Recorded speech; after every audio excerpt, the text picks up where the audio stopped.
Hi everyone and welcome to easy learning. तो situation ये है कि मैं चैनल एनालिटिक्स चेक कर रही थी एंड आई फाउंड आउट कि मेरे चैनल की 50% audience is from India and Pakistan. So I thought to make this video for all of you and for all दोस्त हु अंडरस्टैंड हिंदी और Urdu language. But basically ABA therapy का वो exam है जो कि क्यूए बीए बोर्ड के through conduct किया जाता है और इसकी वजह से हम एज अ बिहेवियर थेरेपिस्ट काम करने के लिए सर्टिफाई हो जाते हैं. एग्ज़ाम के लिए क्यूए बोर्ड की ऑफिशियल वेबसाइट पे ये कॉम्पिटेंसी स्टैंडर्ड दिया गया है जिसे हम एबैट एग्ज़ाम का सिलेबस भी कह सकते हैं. एंड यू कैन सी कि इसमें डिफरेंट डोमेन्स दी गई है, डिफरेंट मॉड्यूल्स दिए गए हैं एंड देन हर टॉपिक के अंदर डिफरेंट सब टॉपिक्स हैं. मेन टॉपिक्स की बात करें तो टोटल 7 टॉपिक्स है, 7 मेन टॉपिक्स है which are autism core knowledge, legal, ethical and professional considerations, core principles of ABA, antecedent interventions, skill acquisition programming, behavior reduction interventions and data collection and analysis. So basically हम जो ABA की main terms हैं उनको as it is read out करेंगे, उनको as it is याद करेंगे ताकि जो प्रोफेशनल टर्मिनोलॉजीज हैं हमें उनका भी कॉन्सेप्ट क्लियर रहे. Now coming towards the competency standard, you can see कि जो हमने डिफरेंट टॉपिक्स के बारे में बात की उनके फर्दर डिवीजन हुई हुई है, फर्दर सब टॉपिक्स भी दिए गए हैं, यानी कि हमने इन सब टॉपिक्स को कवर करना है हम एबैट एग्जाम की प्रिपरेशन कंप्लीट कर पाएंगे. और इससे पहले कि हम फर्दर प्रिपरेशन स्टार्ट करें, I have a challenge for you. इस वीडियो की डिस्क्रिप्शन में एक लिंक दी गई है जो कि इजी लर्निंग की वेबसाइट पे दिए गए क्विज की लिंक है. आप उस लिंक को क्लिक करें, क्विज को अटेम्प्ट करें और फिर इस वीडियो देखने के बाद दोबारा उस क्विज को अटेम्प्ट करें. Then you can compare and comment your before and after results of that quiz.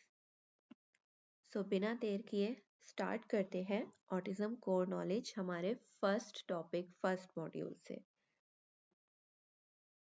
जिसमें पहला टॉपिक है हमारा एएसडी की characteristics and deficits.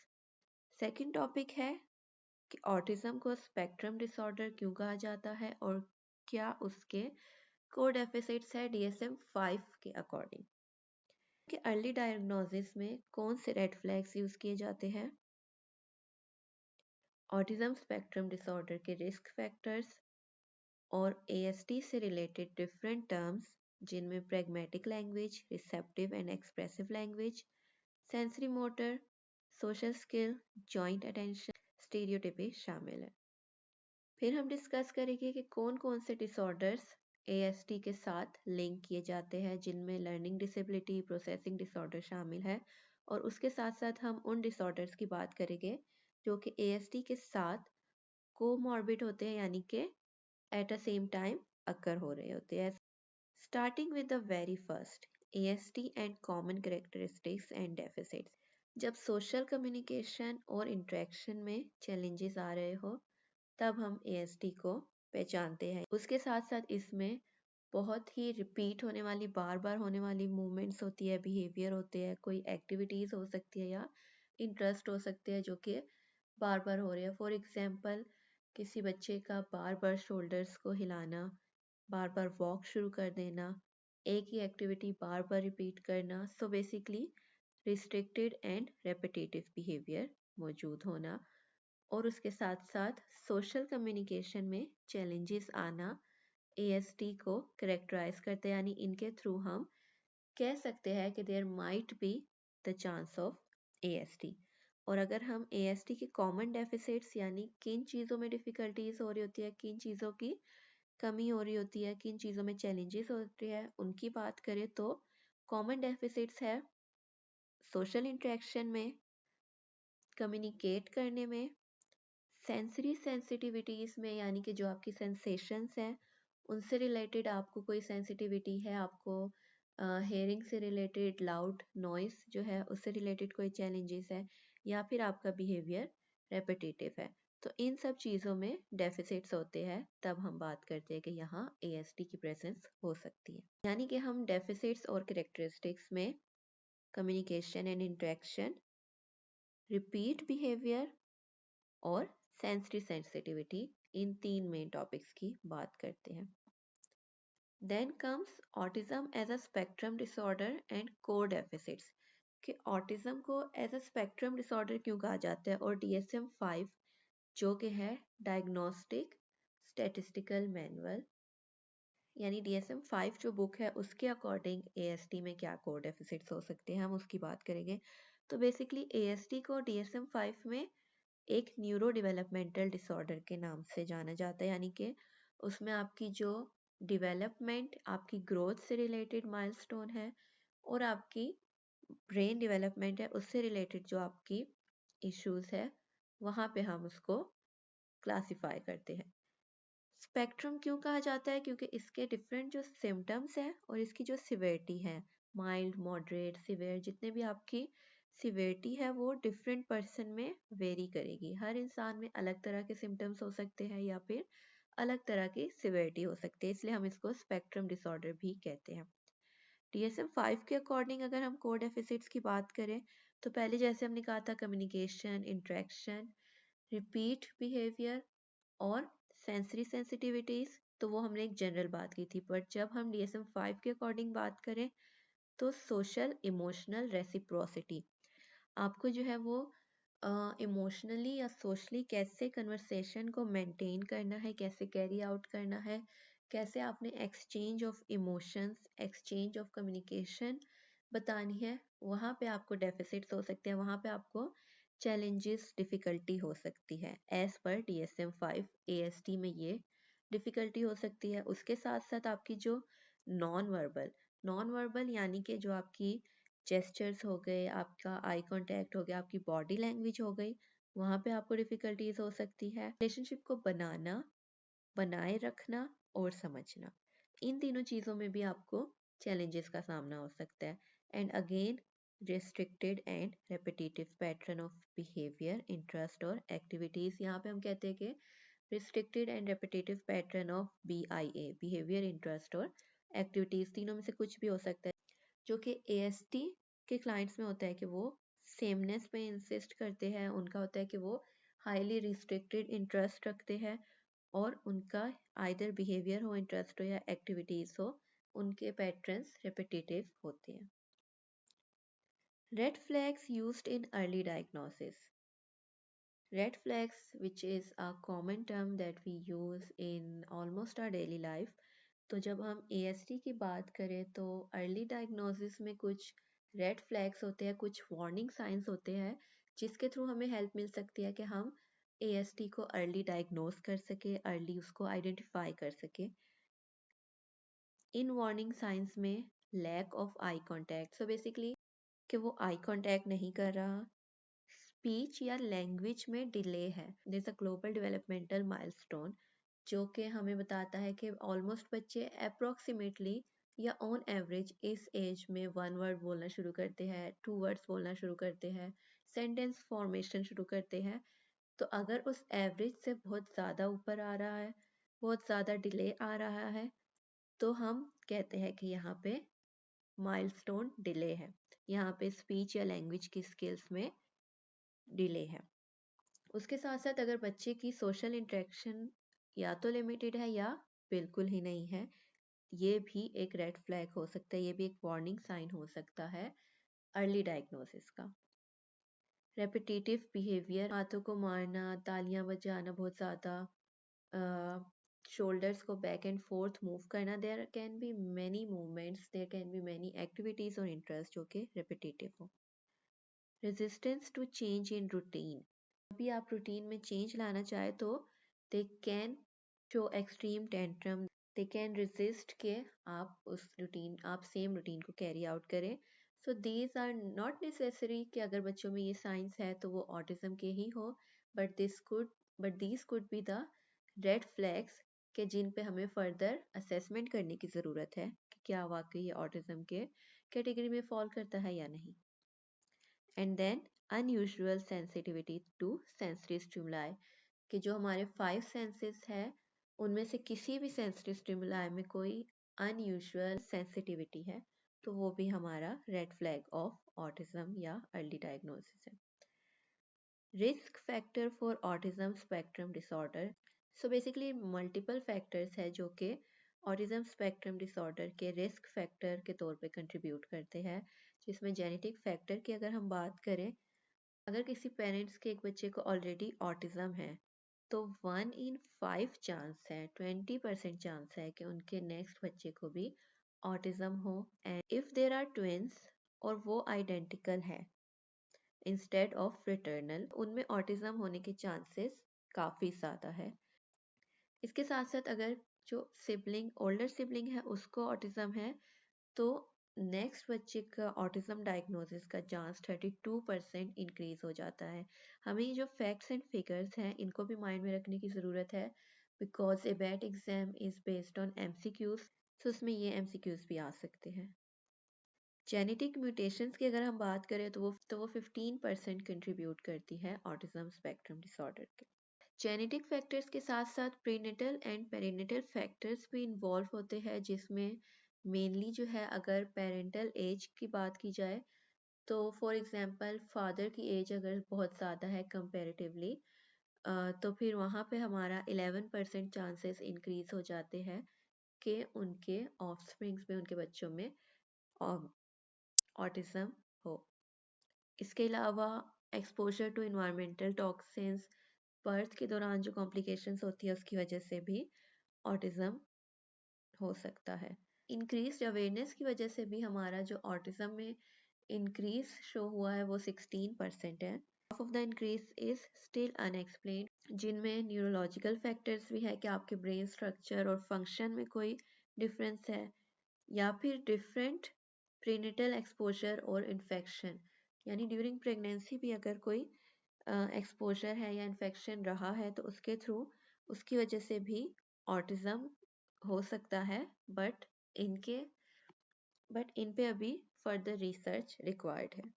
Terminologies associated with diagnosis. अब एएसडी से रिलेटेड डिफरेंट टर्म्स होती है जो कि एबीए में यूज़ की जाती है, जो कि एएसडी डायग्नोसिस में यूज़ की जाती है, जिनमें प्रैग्मेटिक लैंग्वेज शामिल है। प्रैग्मेटिक लैंग्वेज को याद करें सोशल वर्ड से, pragmatic language bracket is social, कि अगर हम प्रैग्मेटिक लैंग्वेज की बात करें तो इसका मतलब हम सोशल यूज़ ऑफ लैंग्वेज की बात कर रहे हैं, यानी कि वो लैंग्वेज जो कि हम सोशल इंटरेक्शन कम्युनिकेशन में यूज़ कर रहे होते हैं। फॉर एग्जांपल टर्न टेकिंग, या फिर एक ही टॉपिक पे रहना, कन्वर्सेशन करना उस टॉपिक पे डिफरेंट लोगों से, तो वो आपकी एक प्रैग्मेटिक लैंग्वेज है। रिसेप्टिव एंड एक्सप्रेसिव लैंग्वेज, जैसा कि नाम से ही पता लग रहा है, रिसेप्टिव रिसीव करना, तो जो आपको कम्युनिकेट किया जा रहा है, जो आपसे कहा जा रहा है, आप उसको कैसे समझ रहे हो, कैसे रिसीव कर रहे हो, वो आपकी रिसेप्टिव लैंग्वेज है। और वो लैंग्वेज जिसके थ्रू आप एक्सप्रेस कर रहे हो, जिसके थ्रू आप कन्वे कर रहे हो अपनी थॉट्स या नीड्स को, वो आपकी एक्सप्रेसिव लैंग्वेज है।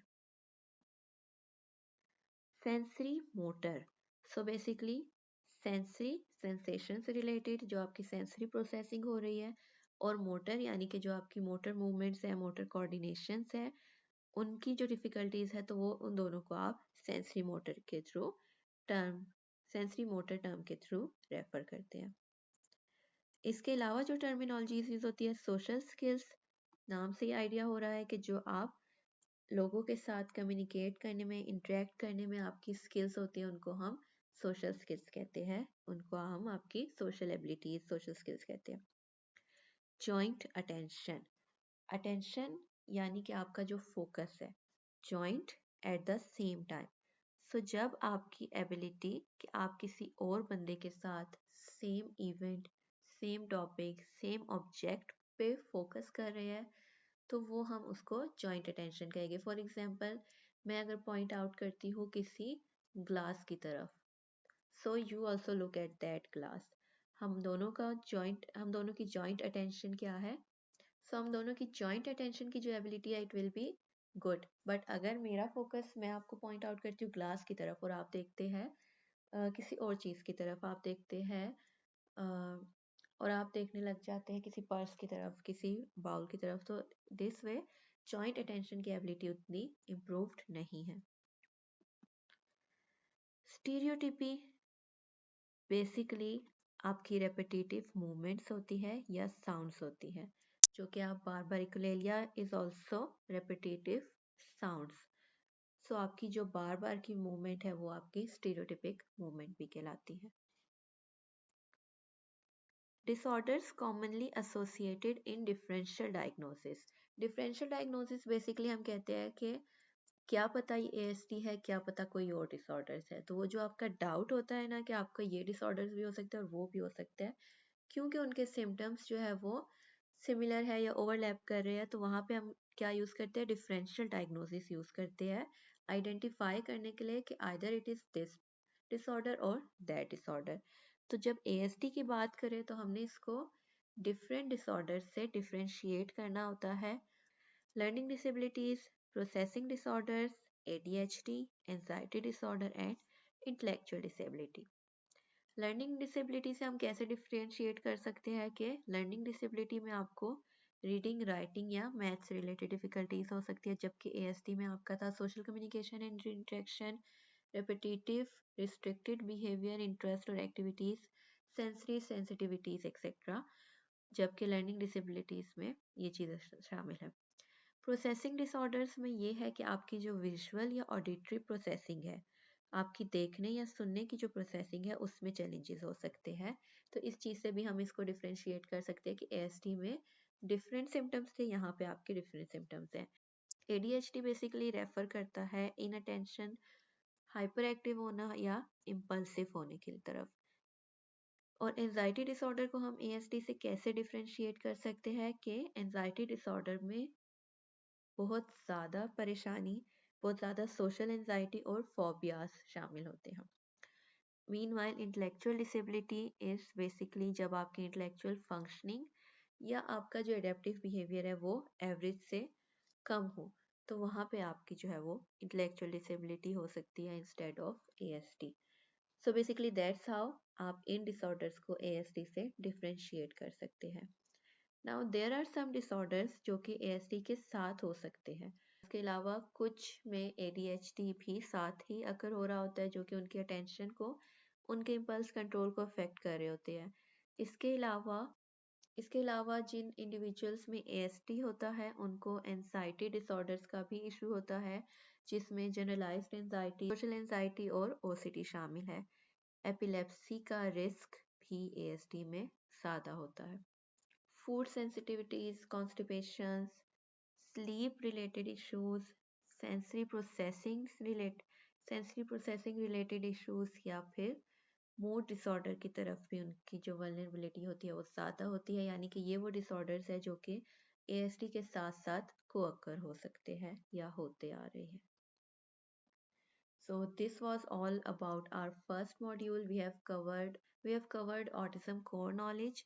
Now we will be covering legal, ethical and professional consideration, which is the second module of ABAT competency standard. ABAT होने के नाते आपकी क्या क्या ethical boundaries है, legal boundaries है और professional boundaries है, responsibilities है, limitations है, ये सब हम इस module में cover करेंगे. So the scope and role of practice for the ABAT. Being an ABAT आपकी बहुत ही defined responsibilities होगी, defined limitations होगी।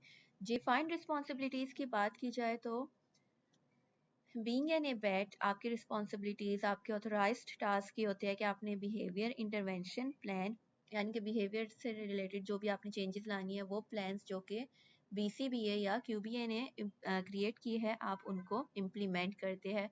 Data collection is your task and जो ट्रीटमेंट प्लान क्लाइंट के लिए बनाए गए हैं उनको फॉलो करना भी। और लिमिटेशंस ये भी है कि आप ये प्लान खुद क्रिएट नहीं कर सकते, you have to implement the plan created by the BCBA और QBA or your supervisor. Importance of collaboration with supervisors, families and other professionals. आपको क्लाइंट की फैमिली से, अपने सुपरवाइजर से और डिफरेंट जो आपकी टीम मेंबर्स है, डिफरेंट प्रोफेशनल्स हैं, उनके साथ कोलैबोरेट करके क्लाइंट के बिहेवियर प्लान को इम्प्लीमेंट करना होता है। एक ABAT का रोल ये भी होता है कि वो अपनी जो प्रोफेशनल डेवलपमेंट है उस पर भी फोकस करे और उसके साथ साथ अपनी सर्टिफिकेशंस को रिन्यू कराते रहे बिफोर इट गेट्स expired. अगर आप गूगल पे QABA कोड ऑफ एथिक्स लिखकर सर्च करेंगे तो आपको एक डॉक्यूमेंट मिलेगा जिसमें उन्होंने अपने कोड ऑफ एथिक्स काफ़ी डिटेल में एक्सप्लेन किए हैं। अगर हम बात करें QABA कोड ऑफ एथिक्स की पॉलिसीज प्रोसीजर्स की, तो उन्होंने कुछ डिफाइंड प्रिंसिपल्स बताए हैं जो कि integrity, competence, respect and responsibility है, कि जो बीइंग एन एबैट आपकी रिस्पॉन्सिबिलिटीज़ है, आप उनको केयरफुली, उनको ठीक से फुलफिल करें। अपनी क्लाइंट की रिस्पेक्ट, अपने प्रोफेशन की रिस्पेक्ट, अपनी सर्टिफिकेशन की रिस्पेक्ट करें, अपनी कॉम्पिटेंस को कॉन्टीन्यूसली मेंटेन करें, डेवलप करें, अपने करियर के साथ, अपने प्रोफेशन के साथ, अपनी वर्किंग के साथ ऑनेस्ट रहे।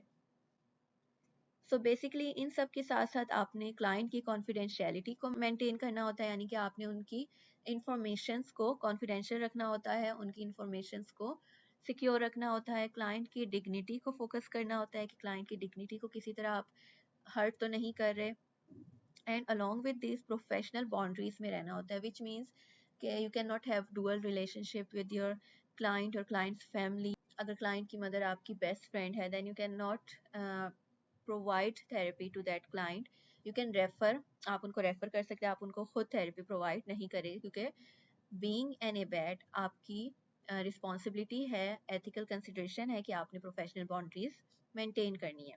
उसके साथ साथ आपने अगर कोई वायलेशन होती है तो उनको फॉलो करना है, उनको रिपोर्ट करने के लिए प्रॉपर प्रोसीजर फॉलो करना है। अगर आपके नज़दीक कोई और एबैट अपनी रिस्पॉन्सिबिलिटी से हट रहा है तो you have to report those as well. Limitations of confidentiality, mandated reporting. पहले हमने कहा कि हमने क्लाइंट की कॉन्फिडेंशियलिटी, उसकी क्लाइंट की इंफॉर्मेशन को मेंटेन करना है, बट क्या कोई लिमिटेशन है उस कॉन्फिडेंशियलिटी को ब्रीच करने के लिए? तो yes, the answer is yes, there are some limitations जहाँ पे आपको क्लाइंट की कॉन्फिडेंशियलिटी तोड़नी होती है, और उसको हम मैंडेटेड रिपोर्टिंग कहते हैं, यानी कि जहाँ पे रिपोर्ट करना लाजमी है, जहाँ पे वो इंफॉर्मेशन, जहाँ पे वो कॉन्फिडेंशियलिटी ब्रीच करना लाजमी है, उसे हम कहते हैं मैंडेटेड रिपोर्टिंग। एबीए में कुछ लिमिटेशंस होती है कॉन्फिडेंशियलिटी को लेके, कि कई मौक़ों पर आपको कॉन्फिडेंशियलिटी को तोड़ना पड़ता है, ब्रीच करना पड़ता है। फॉर एग्जांपल कुछ सिचुएशंस ऐसी है जहाँ पे अब्यूज़, निगलेक्ट या बहुत ज़्यादा हार्म की आपको इंफॉर्मेशन मिली है, तो वहाँ पे आपको लाजिम है कि आप रिपोर्टिंग करें उसकी, और उसकी कुछ लीगल जो रिक्वायरमेंट्स है उसको फॉलो करें। सबसे पहले तो आपने अब्यूज़ और निगलेक्ट के साइन रिकॉग्नाइज करने हैं। पहले आपने आइडेंटिफाई करना है कि अब्यूज़ और निगलेक्ट के साइन प्रेजेंट है या नहीं। अगर वो साइंस प्रेजेंट है तो फिर आपने स्टेप्स फॉलो करते हुए रिपोर्ट करना है अप्रोप्रिएटली, विच मीन्स कि आपने अगर कोई रिलेटेड एजेंसी है, गवर्नमेंट एजेंसीज है या आपके सुपरवाइजर, केयर गिवर्स है, वहाँ पे आपको उनको रिपोर्ट करना लाजमी है, तो आप उन्हें रिपोर्ट करेंगे। उसके लिए आपने देखना है कि अगर आपने रिपोर्ट ना किया तो क्या कॉन्सिक्वेंसेस हो सकते हैं। अगर तो कॉन्सिक्वेंसेस बहुत हार्मफुल है तो फिर आपका रिपोर्ट करना मैंडेटेड है। अलॉन्ग विद दिस आपने क्लाइंट की प्राइवेसी को भी बैलेंस करना है लीगल ऑब्लिगेशंस के थ्रू। ये नहीं कि आपको अब्यूज़ या निगलेक्ट किसी भी चीज़ का आपको, या फिर सेल्फ हार्म या किसी और को हार्म करने की आपके पास आपको पॉसिबिलिटी दिख रही है, तो डज नॉट मीन कि आप उसको हर किसी को इन्फॉर्म करेंगे, अपने डिफरेंट कोलीग्स से शेयर करेंगे। इंस्टेड आपने क्लाइंट की प्राइवेसी को फिर भी बैलेंस करना है, और जो आपकी लीगल ऑब्लिगेशंस है, आपके सुपरवाइजर को इन्फॉर्म करना, केयर गिवर को इन्फॉर्म करना, रिलेटेड एजेंसीज को इन्फॉर्म करना, वो भी आपने साथ ही रिपोर्ट करना है। Define and understand HIPAA. HIPAA basically stand for Health Insurance Portability and Accountability Act. ये एक्ट 1996 में दिया गया था ताकि पेशेंट की जो हेल्थ इंफॉर्मेशन है, उसकी प्राइवेसी और सिक्योरिटी है, उसको प्रोटेक्ट किया जा सके।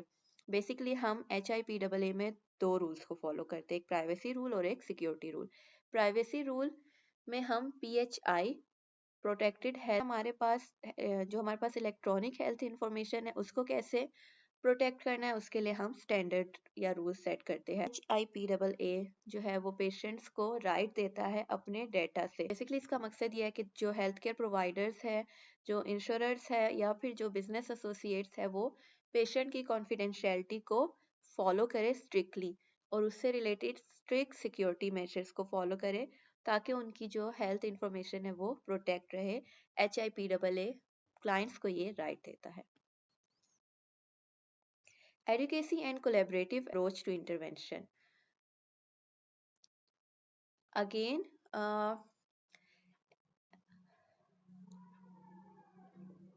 ABA प्रोफेशनल्स के लिए लाजिम है कि वो क्लाइंट की नीड और राइट के लिए कॉन्टीन्यूसली एडवोकेट करें, कॉन्टीन्यूसली अपनी आवाज़ उठाए उनके नीड्स और राइट के लिए, और जिसमें कि डिफरेंट स्ट्रेटजी शामिल है कि वो फैमिलीज़ या प्रोफेशनल से कम्युनिकेट करें और लीस्ट रिस्ट्रिक्टिव इंटरवेंशन फॉलो करें।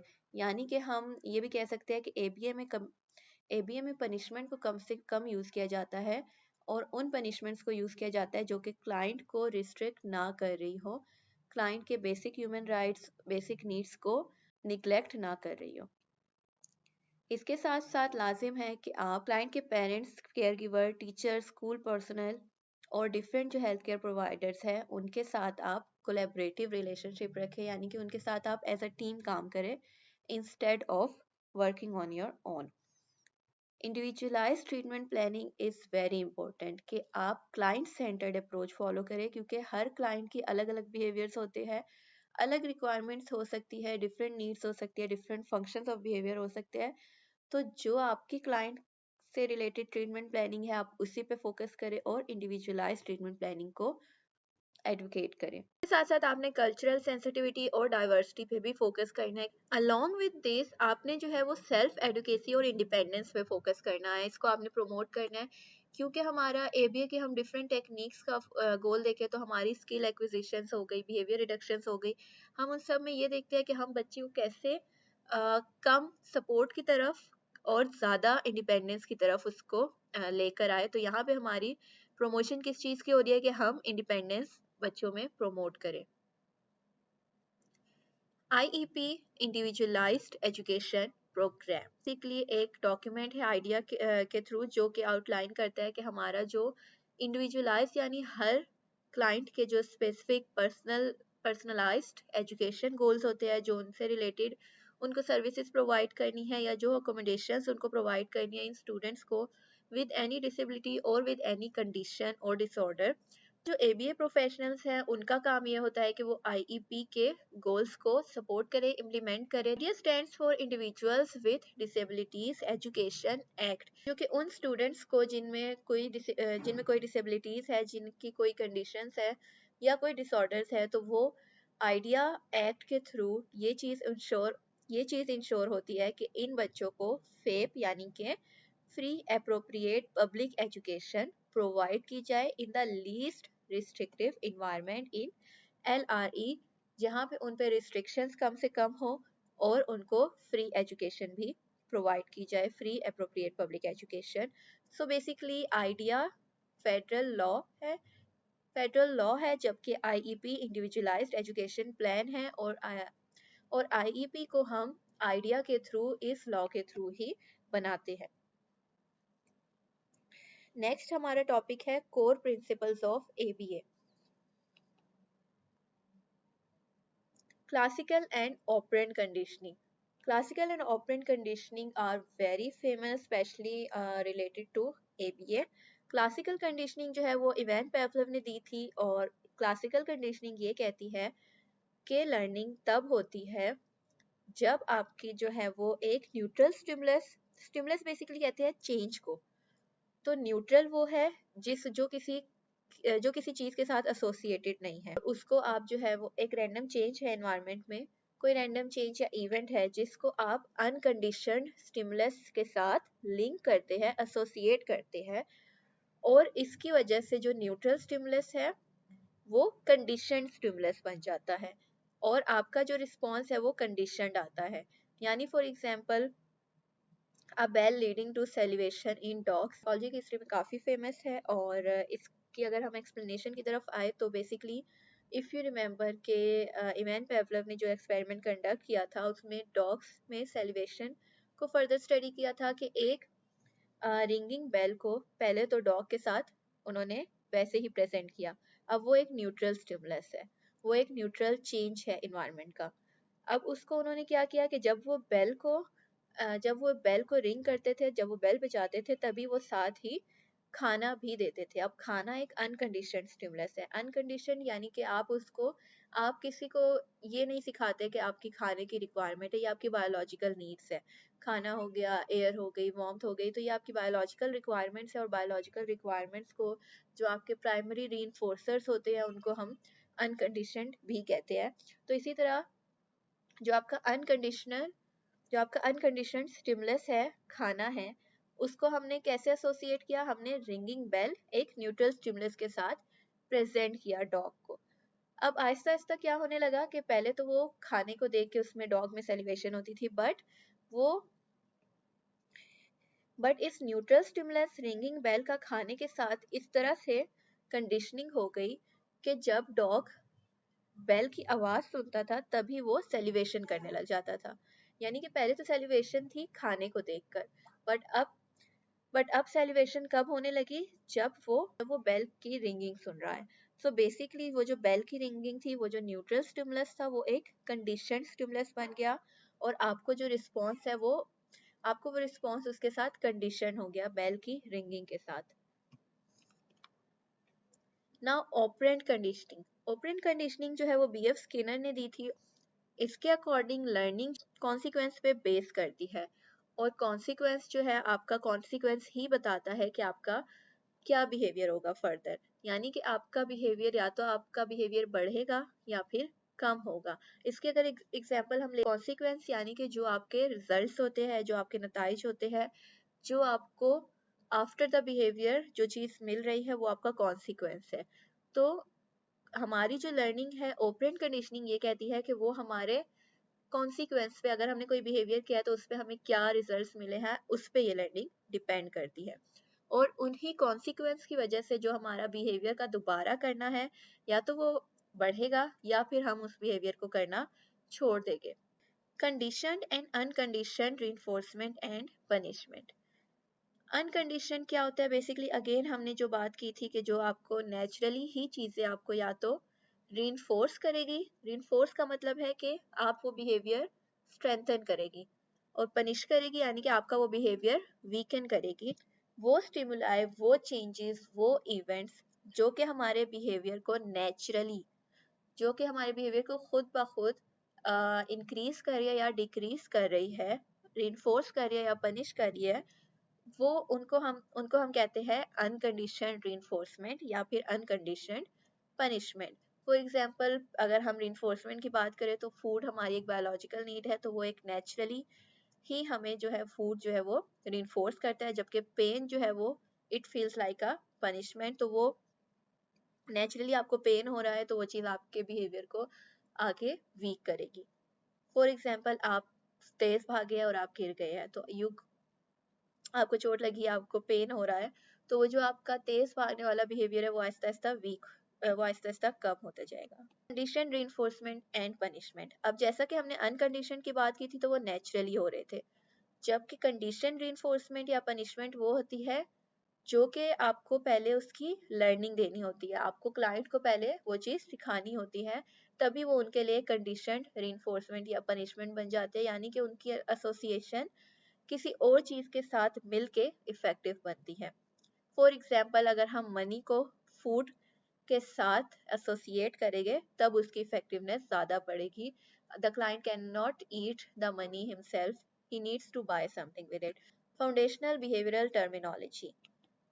एबीए में हम कुछ टर्मिनोलॉजीज यूज करते हैं, जैसे कि एक्सटिंक्शन। एक्सटिंक्शन क्या है? The process of reducing a behaviour by withholding reinforcement. यहाँ पे आपने दो चीजें याद रखनी है कि एक तो आपका जो बिहेवियर है वो रिड्यूस हो रहा है और एलिमिनेट हो रहा है, देन कैसे हो रहा है? क्योंकि आपने रिइंफोर्समेंट रोकी है। अब आप ये नहीं कहेंगे कि कल को एक बच्चे का कोई बिहेवियर था और परसों वो खत्म हो गया तो ये एक्सटिंक्शन हो गई। बेसिकली अगर आपने उसमें रिइंफोर्समेंट रोकी है, then you observe the reduction और एलिमिनेशन ऑफ दैट बिहेवियर, तब आप कहेंगे कि ये एक्सटिंक्शन है, क्योंकि ये हमारी एक्सटिंक्शन एबीए टर्म की रिक्वायरमेंट है। Extinction burst. A temporary increase in the behavior after extinction procedures are implementing. So basically extinction burst क्या है, इसके अगर हम एग्जांपल लेके आप किसी के घर जाते हैं तो आप बेल बजाते हैं। अगर कोई दरवाज़ा नहीं खोल रहा तो आहिस्ता आहिस्ता आपका, क्योंकि आपको रिइंफोर्समेंट नहीं मिली, किसी ने दरवाज़ा नहीं खोला, तो आपका वो जो बेल बजाने का बिहेवियर है वो रिड्यूस हो जाएगा। एक्सटिंक्शन बर्स्ट क्या कहेगा कि आपने दरवाज़ा बजाया, किसी ने नहीं खोला, अब आप जोर से बजाएंगे एक दो बार कि शायद उनको आवाज़ नहीं गई, शायद आपको जो है वो आपका ये एक्सटिंक्शन बर्स्ट है, यानी आपका वो बिहेवियर ख़त्म होने से पहले एक बार उसमें इंक्रीज आया, सडन इंक्रीज आया कि आपने दरवाज़ा जोर से बजाया कि शायद अब कोई खोल ले। फिर आप जो है वो दरवाज़ा बजाना छोड़ देंगे, but next day there can be spontaneous recovery of that behaviour, कि वो जो आपका रिंग करना था, आपका नॉक करना था डोर को, तो वो दोबारा से वापस आए कि आप नहीं थे, आज आप दोबारा स्पॉन्टेनियस रिकवरी होगी उसकी, आपका जो बिहेवियर एक्सटिंग्विश हो गया था वो रीअपियर होगा कुछ टाइम के लिए। तो उसको हम कहेंगे आप नेक्स्ट डे दोबारा बेल बजाते हैं, that will B spontaneous recovery. Now this is just an example.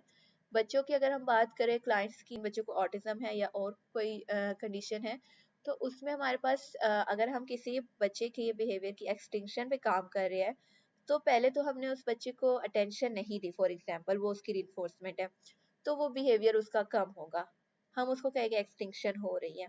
अचानक ही उस बच्चे का बिहेवियर बहुत ज़्यादा बढ़ गया है, तो आप ये नहीं कहेंगे कि आपकी एक्सटिंक्शन फेल हो गई। It could be extinction burst, कि वो कम होते होते अचानक एक्सटिंक्शन बर्स्ट हुआ है। इसका ये मतलब भी हो सकता है कि आपके एक्सटिंक्शन का प्रोसीजर काम कर रहा है। स्पॉन्टेनियस रिकवरी, वो बिहेवियर दोबारा से रिकवर होगा, but then it can go to extinction. Lack of access to a reinforcer increasing its effectiveness.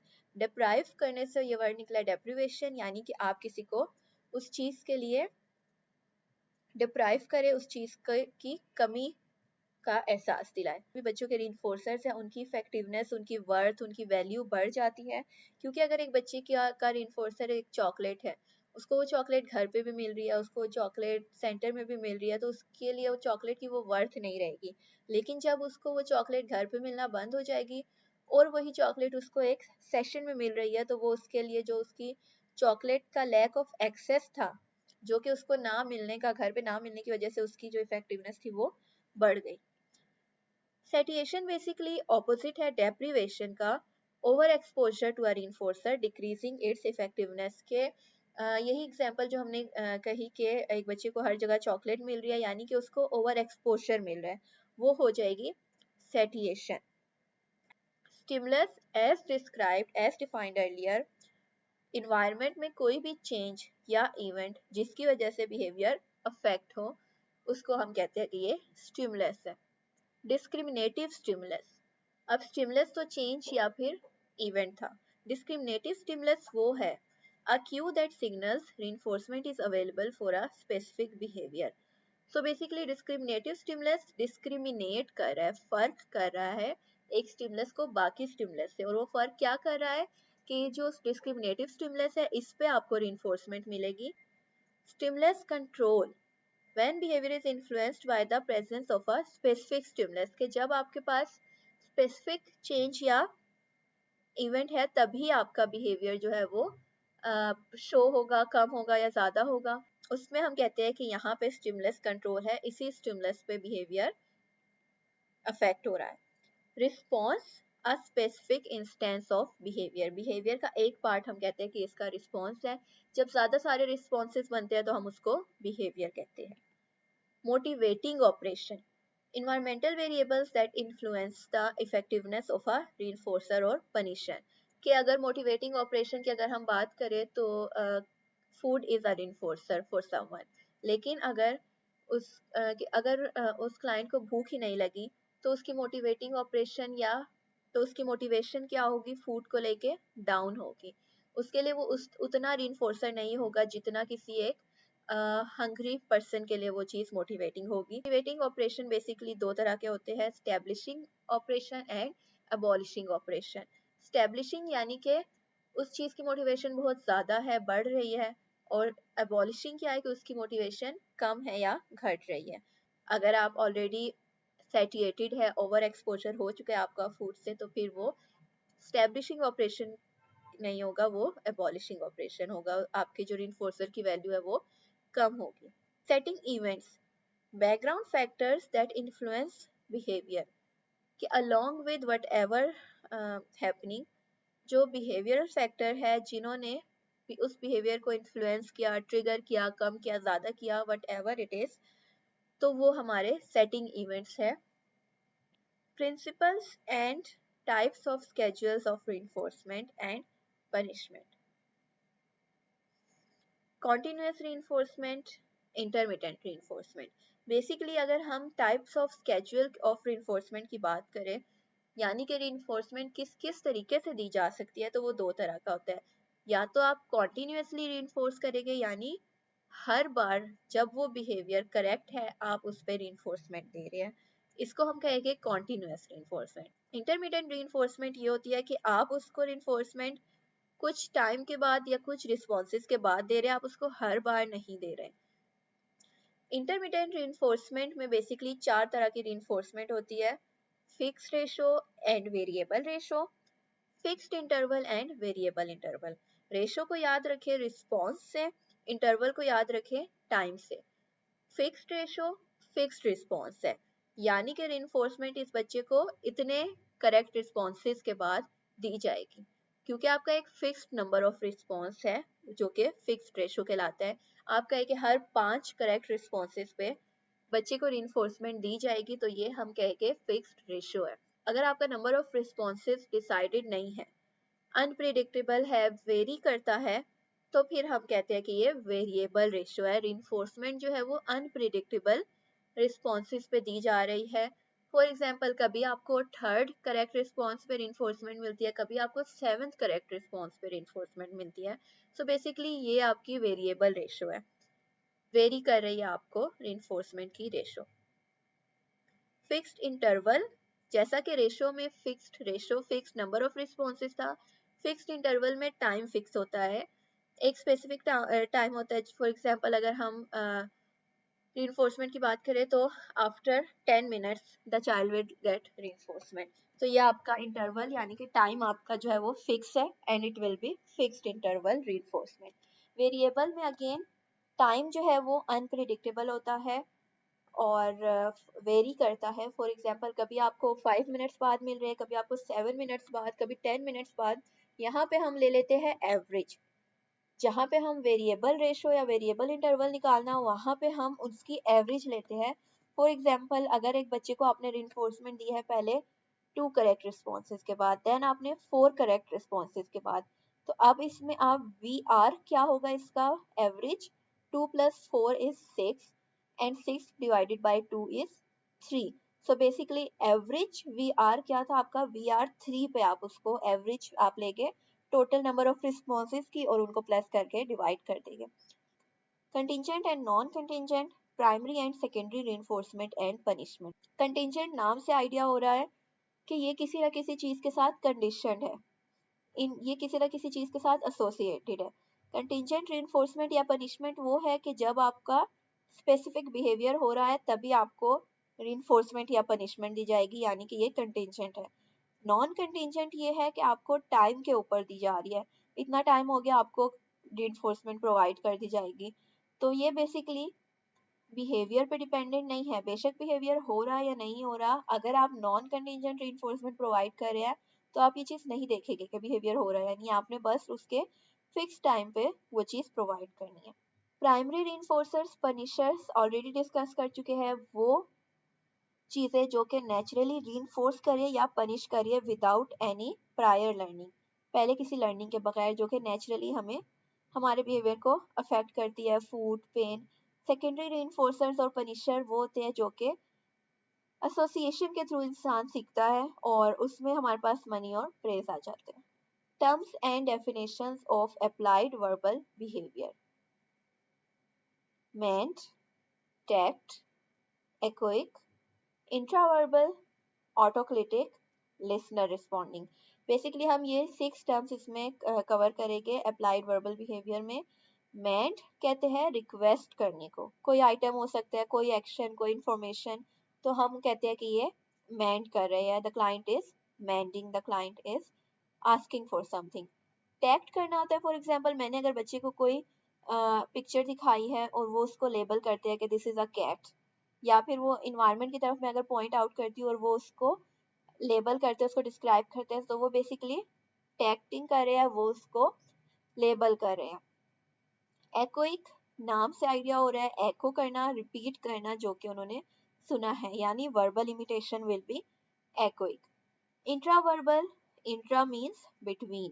So basically conversation होना दो लोगों के दरमियान, questions का आंसर करना. Autoclitic, a secondary verbal behavior that modifies the meaning of the primary response. जो आपका response है उसके मतलब को बढ़ाता है. जैसे कि आप कहे कि this is a ball, I think this is a ball. तो आप जब I think लगा रहे हैं, you are modifying the meaning. आप जो है वो autoclitic behavior आपका शो हो रहा है. Listener responding, नाम से आइडिया हो गया होगा कि इंस्ट्रक्शंस को फॉलो करना या समझना या रिप्लाई करना, रिस्पॉन्स करना, जो भी आपको वर्बल क्यूज दिए गए हैं तो वो उसकी लिसनर रिस्पॉन्डिंग स्किल होगी. एंटीसीडेंट के बारे में हमने क्या पढ़ा था एबीसी डेटा में. एंटीसीडेंट वो होता है जो कि बिहेवियर होने से पहले हो. एंटीसीडेंट इंटरवेंशंस वो इंटरवेंशंस है जो कि हम बिहेवियर के लिए, बिहेवियर को इन्फ्लुएंस करने के लिए, बिहेवियर के होने से पहले इन्वायरमेंट में जो चेंजेस करते हैं, जो जो टेक्निक्स या इंटरवेंशंस यूज करते हैं, हम उनको एंटीसीडेंट इंटरवेंशन कहते हैं. Positive behaviour support system basically evidence based techniques होती है जिनमें हमारा फोकस पनिशमेंट के बजाय पॉजिटिव बिहेवियर को सिखाने और रीइंफोर्स करने पे होता है. इसमें हम अगर की कंपोनेंट्स की बात करें तो वो आपके प्रॉब्लम बिहेवियर को कम करने के लिए स्ट्रेटजीज, आपके पॉजिटिव बिहेवियर को कंसिस्टेंटली रीइंफोर्स करना, और आपकी जो डिसीजन मेकिंग है वो डेटा पे बेस्ड हो एंड इंडिविजुअल नीड्स के अकॉर्डिंग हो. उसको हम कहते हैं कि ये पीबीआईएस या पॉजिटिव बिहेवियर सपोर्ट सिस्टम के की कंपोनेंट्स है.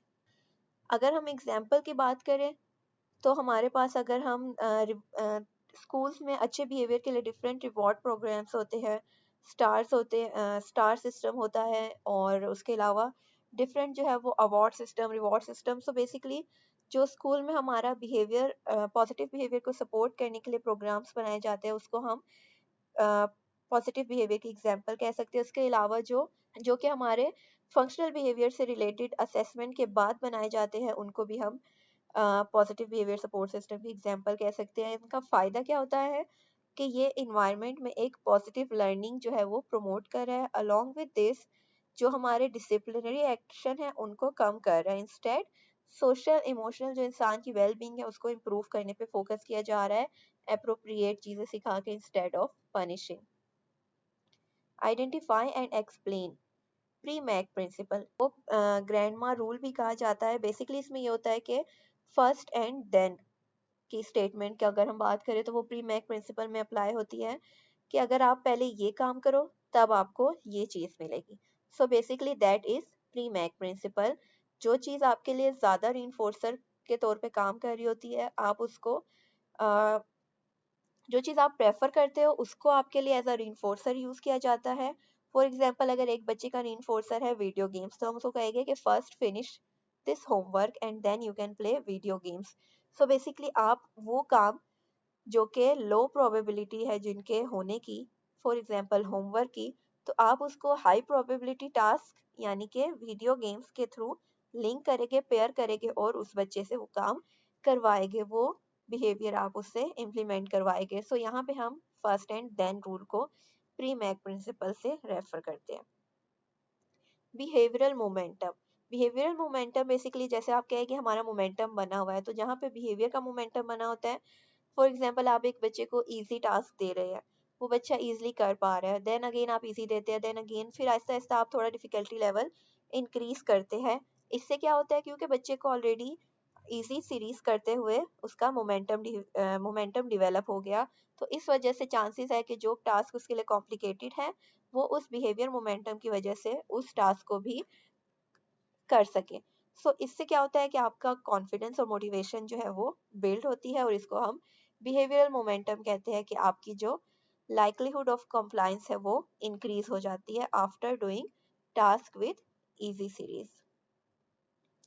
प्राइमिंग, प्राइमिंग बेसिकली ऑलरेडी जो आप क्यूज प्रॉम्प्ट्स इंफॉर्मेशन दे देते हैं किसी इंडिविजुअल को ताकि उसको आइडिया हो सके कि what's coming.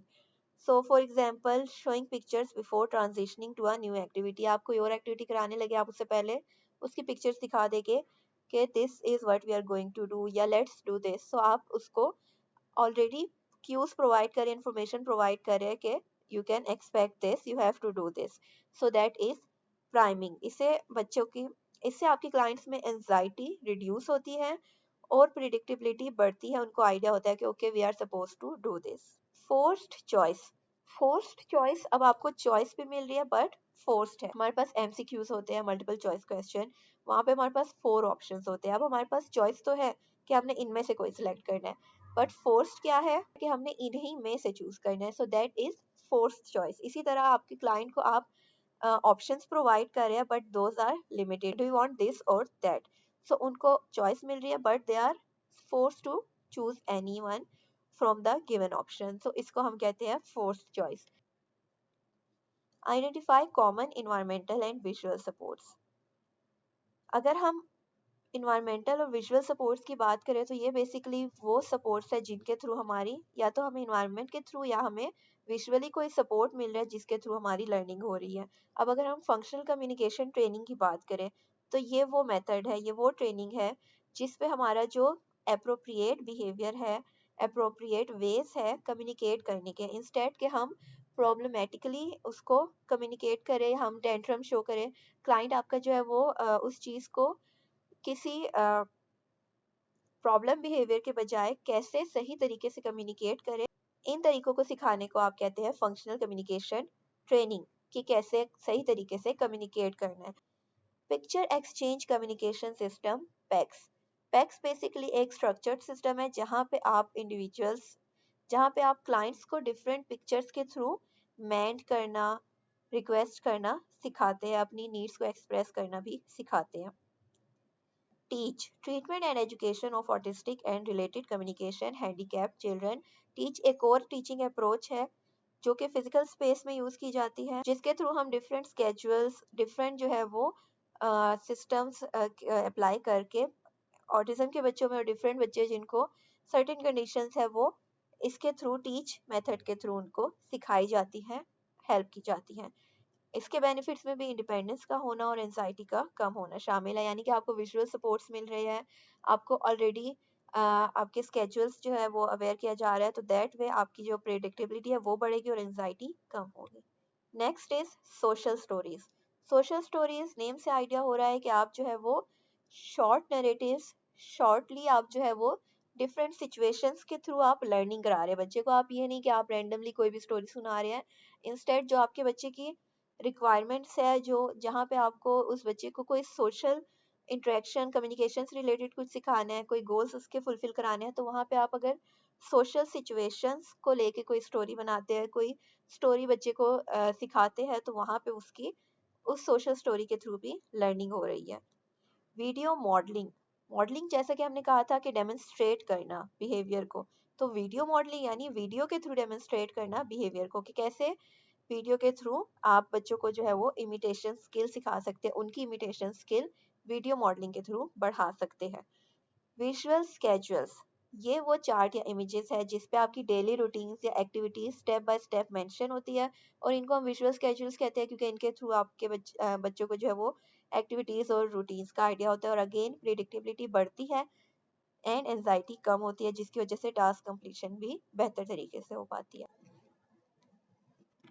Skill acquisition programming, यानी कि स्किल सीखने के लिए डिफरेंट जो टेक्निक्स के बारे में हम बात करेंगे। Elements of effective goals and objective. कोई भी आपने स्किल सिखानी है, इवन बिहेवियर रिडक्शन पे काम करना है, तो आपके जो गोल्स और ऑब्जेक्टिव्स है आपको वो इफेक्टिवली बनाने होंगे। गोल्स इफेक्टिव बनाने के लिए आपका फोकस होना चाहिए कि आप स्मार्ट गोल्स पे फोकस करें, यानी कि स्पेसिफिक गोल्स हो, मेजर किए जा सकते हो, अचीव किए जा सकते हो, relevant to your client's need हो, और टाइम बाउंड हो, यानी कि आप उसको एक स्पेसिफिक टाइम लिमिट में अचीव कर सके। स्मार्ट गोल के थ्रू आप काफ़ी इफेक्टिवली गोल बना सकते हैं। Then you have to focus on behaviour जो कि ऑब्जर्वेबल और मेजरेबल है, इंस्टेड कि आप उस पर आपकी कोई सब्जेक्टिविटी इन्वॉल्व ना हो। Again as we said earlier कि आपके जो गोल्स और ऑब्जेक्टिव है वो क्लाइंट की नीड के अकॉर्डिंग हो और इन्वायरमेंट में फंक्शनल हो। Implementation of task analysis. Task analysis basically कहते हैं किसी भी टास्क का जायजा लेना, किसी भी टास्क को ब्रेक डाउन करना स्मॉलर कंपोनेंट्स। फॉर एग्जांपल अगर मैंने कोई टास्क करना है then I will look into the steps के इनको किन किन स्टेप्स में मैंने कंप्लीट करना है। Dressing, brushing teeth, making a snack, it can be in anything. कोई भी टास्क को आप जब ब्रेक डाउन करते हैं स्मॉलर और टीचेबल स्टेप में तो हम कहते हैं कि ये हम टास्क एनालिसिस कर रहे हैं।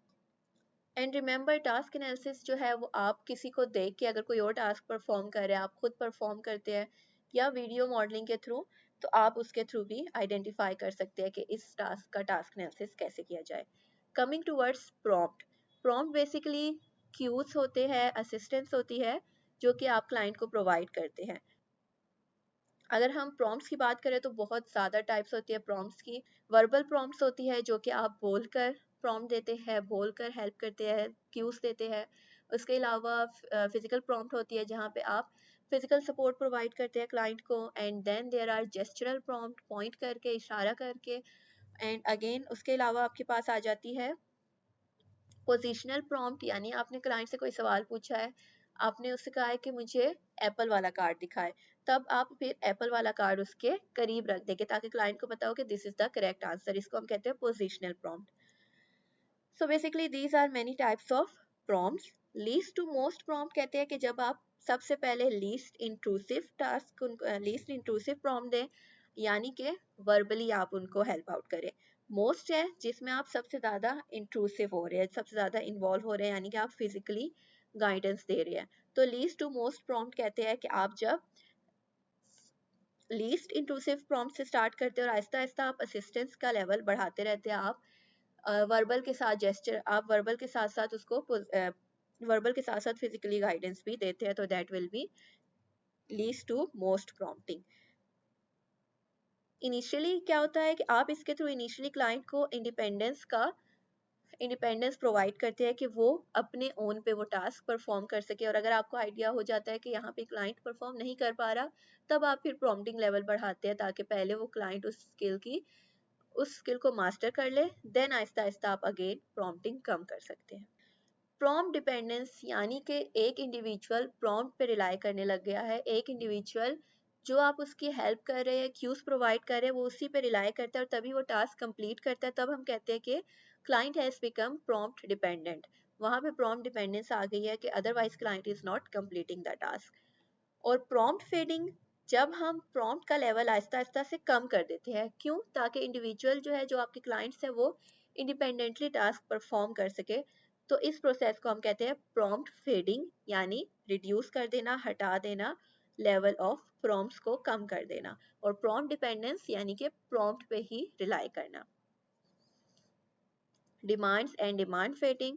डिमांड्स क्या है कि जो आप इंडिविजुअल, जो भी आपके क्लाइंट्स हैं, आप उनको टास्क एक्टिविटीज प्रोवाइड कर रहे हैं, तो आपकी उनसे क्या डिमांड्स है कि they have to do the, कि उन्हें फला टास्क करना है, फला एक्टिविटी करनी है। These are the demands from the client. Demand fading, कई सिचुएशन पे ऐसा होता है कि कुछ बच्चे उस तरह से एक थेरेपिस्ट की डिमांड फुलफिल नहीं कर पा रहे होते, जो उनकी एक्टिविटीज या टास्क है, सेशंस प्लान है, उस तरह से फुलफिल नहीं कर पा रहे होते। डिमांड फेड तब आप डिमांड फेडिंग की तरफ आते हैं। आप उन डिमांड की इंटेंसिटी या फ्रीक्वेंसी को कम करते हैं ताकि वो बच्चा टास्क को कंप्लीट कर सके। Identify and define. Pairing. Pairing basically वो प्रोसेस है जिसमें हम एक न्यूट्रल स्टिमुलस को रीइंफोर्सिंग के साथ पेयर कर देते हैं। इससे क्या हो जाता है कि जो न्यूट्रल स्टिमुलस है वो भी आहिस्ता आहिस्ता रीइंफोर्सिंग बन जाता है। For example there is a toy जो कि एक बच्चे का रीइंफोर्सर है, and I am a neutral stimulus for that kid. तो मैं उस टॉय को खुद से एसोसिएट करके उस बच्चे के साथ खेलूंगी। दिस वे मैं न्यूट्रल स्टिमुलस और वो टॉय जो कि रिइंफोर्सिंग है, तो आहिस्ता आहिस्ता उस बच्चे की मेरे साथ भी पेयरिंग हो जाएगी और मैं भी उसके लिए एक रिइंफोर्सिंग स्टिमुलस बन जाऊंगी। मॉडलिंग। मॉडलिंग यानी दिखाना, डेमोन्स्ट्रेट करना बिहेवियर को, ताकि जो आपके क्लाइंट्स है, इंडिविजुअल्स है, वो उस बिहेवियर को कॉपी कर सके, इमिटेट कर सके। मॉडलिंग यूज करके न्यू स्किल सिखाई जा सकती है। इमिटेशन, एज एक्सप्लेन्ड, इमिटेशन जो है वो उस बिहेवियर को रिप्रोड्यूस करना, कॉपी करना किसी को मॉडल करते हुए देखने के बाद, किसी को ऑब्जर्व करने के बाद, और इसके थ्रू न्यू स्किल्स और बिहेवियर सिखाए जाते हैं। Identify 6 verbal operant. हमने वर्बल अप्लाइड वर्बल बिहेवियर्स की बात की थी, तो उसी में हमारे पास वर्बल ऑपरेंट्स आ जाते हैं जो कि हम ऑलरेडी कवर कर चुके हैं। मेंट, टैक्ट, एक्विक, इंट्रावर्बल, ऑटोक्लिटिक एंड लिसनर रिस्पॉन्डिंग। मेंट क्या था? रिक्वेस्ट करना, for example asking for food. Tact था लेबल करना किसी ऑब्जेक्ट को, किसी चीज को इन्वायरमेंट में। एक्विक रिपीट करना। इंट्रावर्बल आपका रिस्पॉन्ड करना, क्वेश्चन आंसर्स करना, कन्वर्सेशन करना। Autoclitic was modifying the meaning of verbal response. And listener respond जो कि वर्बल क्यूज पे आप रिस्पॉन्ड करते हैं। Identify and define mimetic behaviour. Imitation के वर्ड से निकला है कि आप मिमिक करते हैं, इमिटेट करते हैं। तो मिमेटिक बिहेवियर वो बिहेवियर है जो कि किसी को कॉपी करते हुए किया गया है। Motor behaviour is related to action और movement of the body. For example walking, writing, gesturing. और ये हमारी फंक्शनल स्किल्स और डेली एक्टिविटीज के लिए लाजमी होता है motor behaviour. Errorless learning is कि जब आपकी लर्निंग में कोई भी एरर नहीं हो रहा, यानी कि कोई स्किल सिखाना इस तरीके से कि उसमें कम से कम एरर हो, एरर ना हो। और इसके लिए हम क्या करते हैं? ज़्यादा से ज़्यादा प्रॉम्प्ट्स यूज़ करते हैं, ज़्यादा से ज़्यादा क्यूज प्रोवाइड करते हैं ताकि बच्चा जो है वो सही आंसर दे। तो इस तरह उसको हम बेसिकली एररलेस लर्निंग को यूटिलाइज कर रहे हैं। Error correction. अब अगर कोई एरर हुआ है तो आप उस पर इमीजिएटली फीडबैक प्रोवाइड करेंगे, क्योंकि आपने कहा कि give me red colour and the child gives you black colour. So आप इमीजिएटली एरर करेक्शन करेंगे, no this is not red, give me red. So this way आप उसकी करेक्शन कर रहे हैं उसको, ताकि वो करेक्ट रिस्पॉन्स दे सके। That is error correction. Stimulus control, as we already discuss, जब बिहेवियर किसी स्पेसिफिक स्टिमुलस की प्रेजेंट में ही होता है तो हम कहते हैं कि ये स्टिमुलस कंट्रोल है। For example a dog sitting when the word sit is spoken.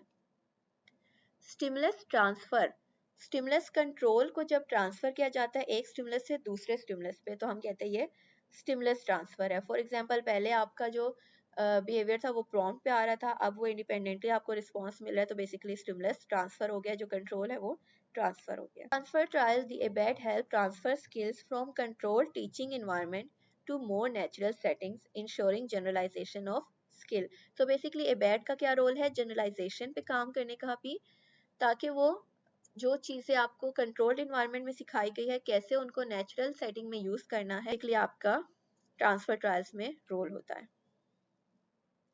Understand the phases of discrete trial teaching. Discrete trial teaching में बेसिकली एंटीसीडेंट होता है आपका, जो इंस्ट्रक्शन या क्यू दी गई है। बिहेवियर होता है, यानी कि जो रिस्पॉन्स और बिहेवियर आपके लर्नर का आता है एंटीसीडेंट के बाद। कॉन्सिक्वेंस, जो आप बिहेवियर के बाद रिइंफोर्समेंट या करेक्टिव फीडबैक प्रोवाइड करते हैं। Discrete trial training is a highly structured method. Task है उसकी बार बार रेपिटेशन होती है। For example you might be taking 5 और 10 trials of the same task ताकि उसकी वो स्किल मास्टर हो सके। So discrete trial training. Identify and define discriminative training, teaching an individual to respond differently to different stimuli. उसने different stimuli पे differently behave करना है, डिफरेंटली रिस्पॉन्ड करना है, तो आप उसको डिस्क्रिमिनेशन ट्रेनिंग सिखा रहे हैं। फॉर एग्जाम्पल अगर मैंने कहा है कि गिव मी रेड कलर, तो मैं उसको ये डिस्क्रिमिनेट करना सिखाऊंगी कि उसने मुझे रेड पे रेड ही देना है, नॉट द ब्लू वन। सो मैं उसको डिस्क्रिमिनेशन सिखा रही हूँ कि इनकरेक्ट में मैं उसकी इन्फोर्समेंट नहीं करूँगी। शेपिंग, शेपिंग बेसिकली जब आप एक टारगेट बिहेवियर की तरफ आते हुए डिफरेंट स्टेप्स को, डिफरेंट अप्रोक्सीमेशन को रिइंफोर्स करते हैं। यानी कि आपका टारगेट था कि बच्चा जो है वो शूज़ के लेसेस बांध सके, तो अब अब उस बच्चे ने शू के लेसेस हाथों में पकड़े हैं, आप उसको रिइंफोर्स करेंगे। उसने दोनों लेसेस को फोल्ड किया, आप इस बात को रिइंफोर्स करेंगे, इस बिहेवियर को रिइंफोर्स करेंगे। देन उसने नॉट बांधी है, तो आप अगेन उसको रिइंफोर्स करेंगे। यानी कि आप हर सक्सेसफुल अप्रोक्सीमेशन, हर सक्सेसफुल स्टेप कंप्लीशन पे आप बच्चे को रिइंफोर्स कर रहे हैं। इसको हम कहते हैं शेपिंग। इसको कब यूज किया जाता है? जबकि टारगेट बिहेवियर बच्चे को ना आता हो, आपने उसको सिखाना है, तो आप उसके हर अप्रोक्सीमेशन को रिइंफोर्स करेंगे। फॉरवर्ड एंड बैकवर्ड चेनिंग, चेनिंग में जो है आप फॉरवर्ड चेनिंग में आप पहले फर्स्ट स्टेप सिखाने की तरफ फोकस करते हैं, तो आप उसको फर्स्ट स्टेप जो है वो फोकस करेंगे, आप इंडिविजुअली आप फर्स्ट स्टेप सिखाएंगे और बाकी स्टेप्स के थ्रू आप उसको प्रॉम्प्टिंग प्रोवाइड करेंगे।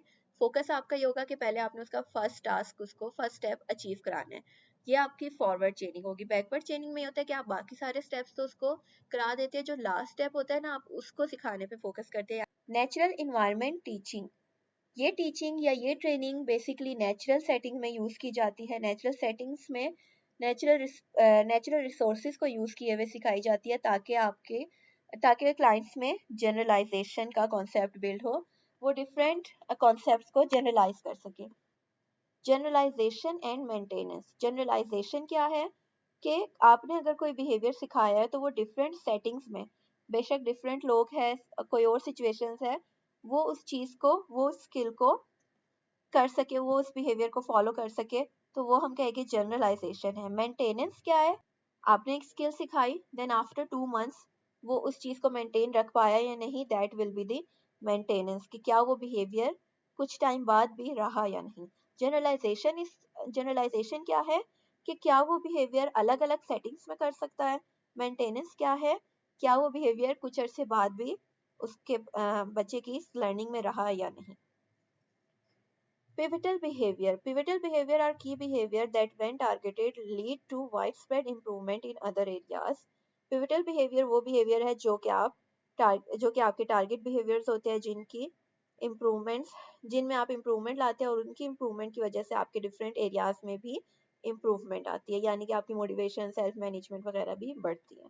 Pivotal response training, a play-based naturalistic approach to teaching pivotal behaviors.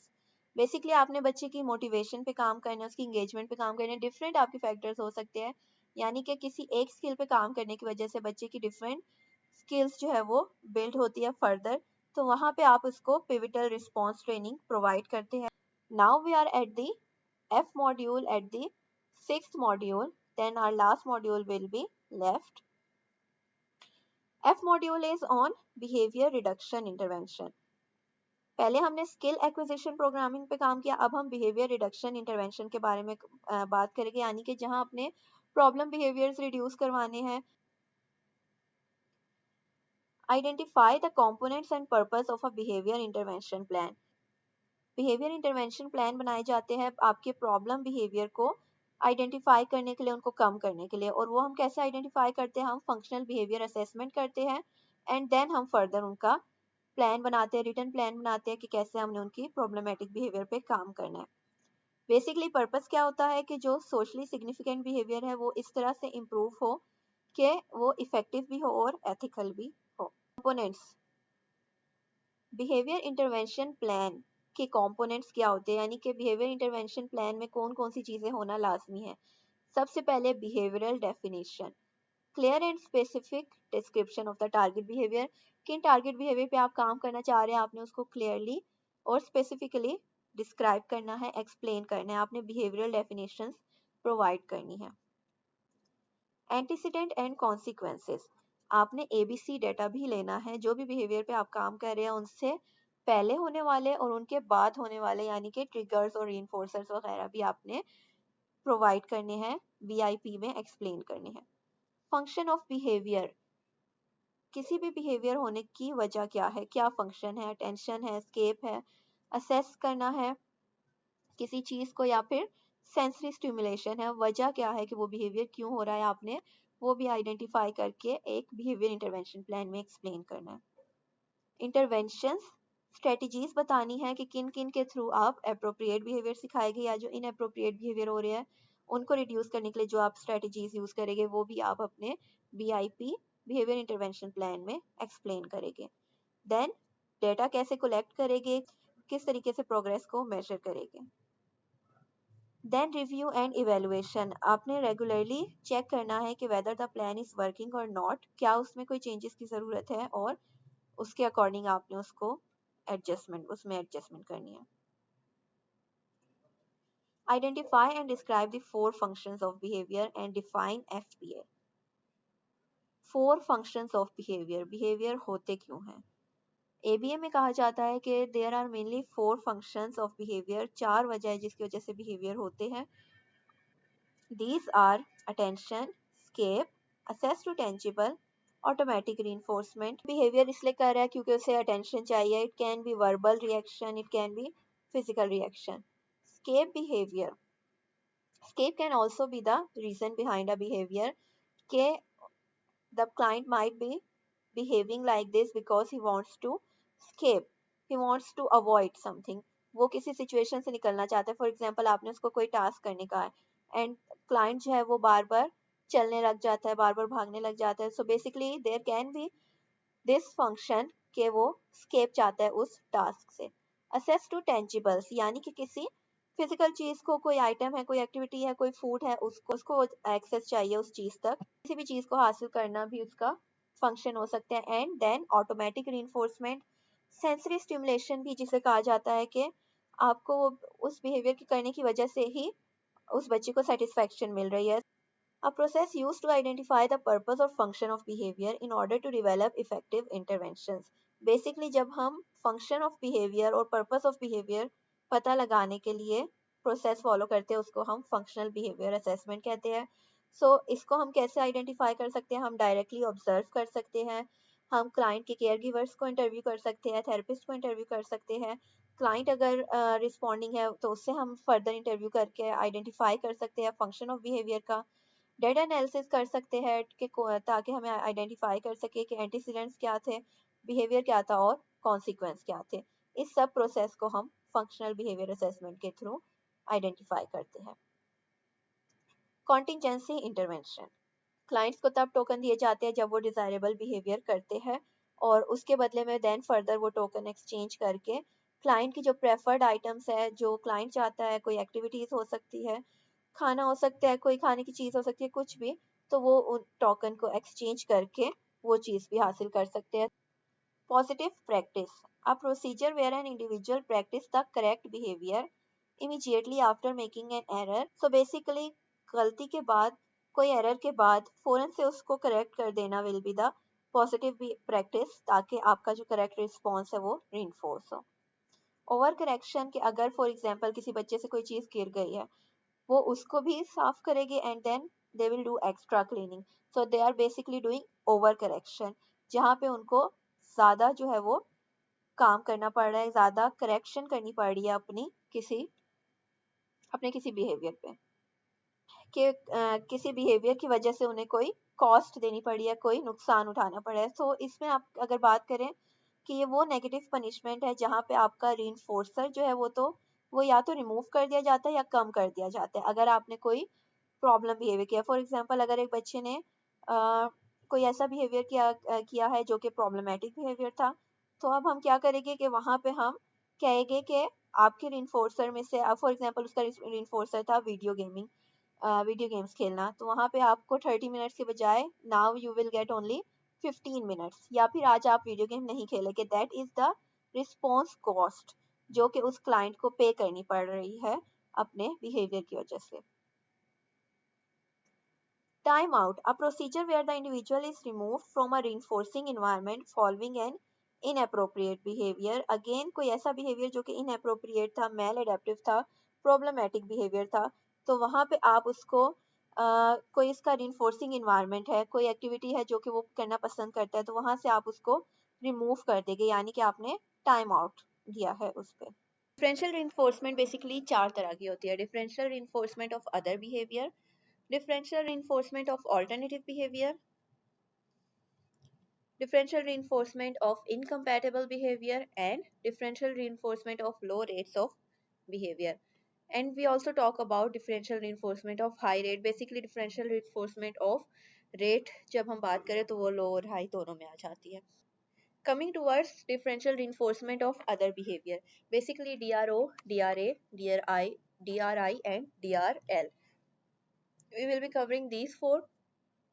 Other reinforcement, आप एक स्पेसिफिक टाइम पीरियड रखते हैं और अगर उस टाइम पीरियड में उस स्पेसिफिक पीरियड में वो बिहेवियर नहीं हो रहा, आप इस बात पे ही क्लाइंट को रीइंफोर्स करेंगे। You don't have to wait for any behaviour to occur. आपने बस ये देखना है कि इस टाइम पीरियड तक ये बिहेवियर नहीं हुआ, तो आपने उसको रीइंफोर्स करना है। ये कहते हैं इसको differential reinforcement of other behaviour, के और कोई भी बिहेवियर हो रहा है लेकिन वो बिहेवियर नहीं हो रहा, आपने रीइंफोर्स कर देना है।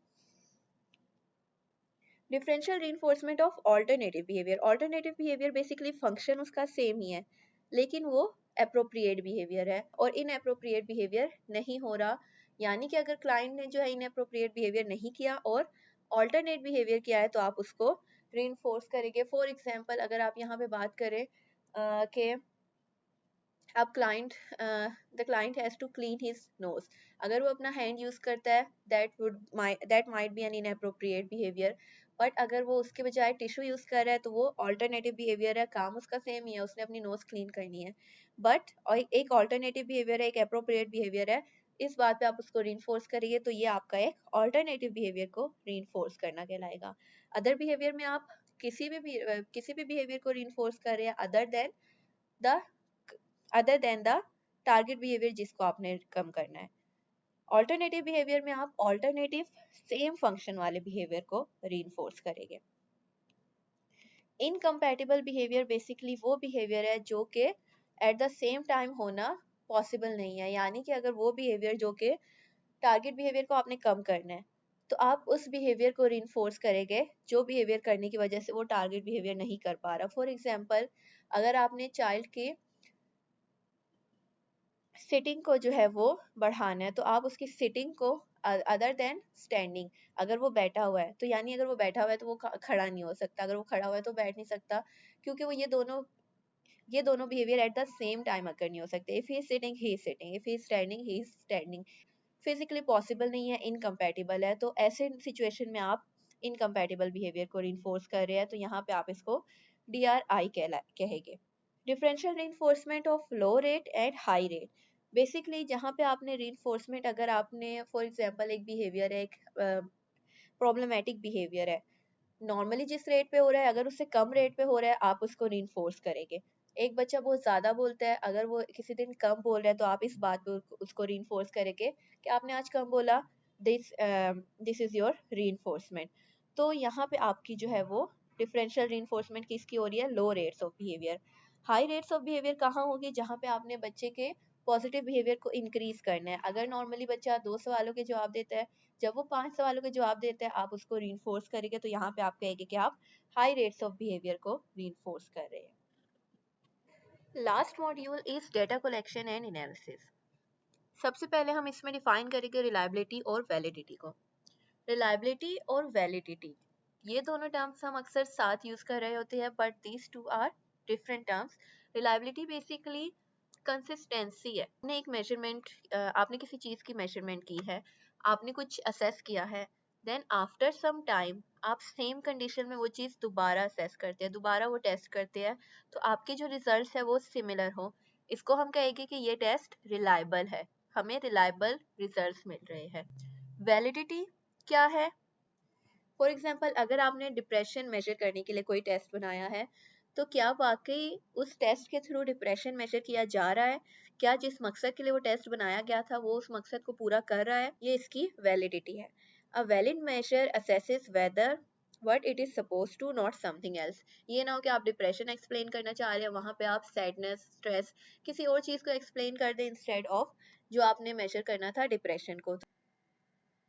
ऑपरेशनल डेफिनेशन बेसिकली हम किसी भी बिहेवियर को एक्सप्लेन करने के लिए जब हम उसको डिफाइन करते हैं, तो हम उसकी ऑपरेशनल डेफिनेशन यूज करते हैं। और ऑपरेशनल डेफिनेशन में क्या चीज़ें होना लाजमी है? एक तो ये कि बिहेवियरल डेफिनेशन आपकी क्लियरली बता रही है कि बिहेवियर है क्या। वो आपको इतना क्लियरली एक्सप्लेन करना होता है कि कोई और जिसने वो बिहेवियर नहीं भी देखा हुआ, वो भी उस बिहेवियर को वैसे ही इमेजिन करे जैसे आपने वो बिहेवियर होते हुए देखा। सो बेसिकली आप ऑब्जर्वेबल और मेजरेबल मैनर में बिहेवियर को डिफाइन करें। कॉन्टेक्स्ट बताए कि किस सिचुएशन में कब कैसे वो बिहेवियर हुआ। क्राइटेरिया बताए, यानी कि आप वहाँ पे उसकी फ्रीक्वेंसी बताए, ड्यूरेशन बताए, इंटेंसिटी बताए, कितनी बार हुआ, कितनी देर के लिए हुआ, किस हद तक वो बिहेवियर हुआ, उस सबको एक्सप्लेन करेंगे आप ऑपरेशनल डेफिनेशन में। और उसके साथ साथ आप एग्जाम्पल प्रोवाइड करेंगे। कि इसकी अप्रोप्रिएट बिहेवियर क्या होता है या इसका इनअप्रोप्रिएट बिहेवियर क्या होता है, उसके लिए भी आप एग्जांपल्स प्रोवाइड करेंगे। तो ये हमारे ऑपरेशनल डेफिनेशन के कंपोनेंट्स होते हैं।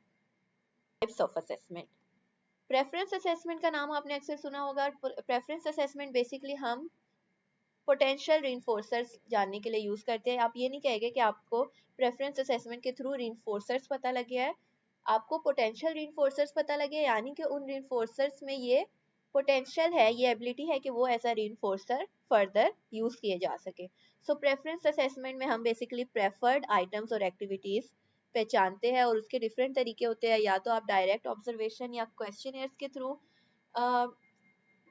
क्लाइंट की प्रेफर्ड आइटम्स और एक्टिविटीज का आइडिया लगा सकते हैं। उसके अलावा फ्री ऑपरेंट है, आप उनको जो आपका ऑब्जर्वेशन मेथड है उसको आप फ्री ऑपरेंट भी कहते हैं।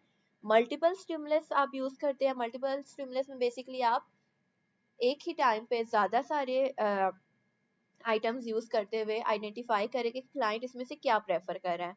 और उसके अलावा पेयर्ड स्टिमुलस में आप ना ही सिंगल ना ही मल्टीपल बल्कि दो स्टिमुलस, दो आइटम्स जो है वो क्लाइंट के सामने प्रेजेंट करेंगे और उसमें से उसकी प्रेफर्ड आइटम या एक्टिविटी की चॉइस का आइडिया लगाएंगे। और इसके अलावा सिंगल स्टिमुलस होता है जिसपे आप सिंगल स्टिमुलस प्रेजेंट करते हैं और देखते हैं कि क्लाइंट उसको कितना प्रेफर कर रहा है।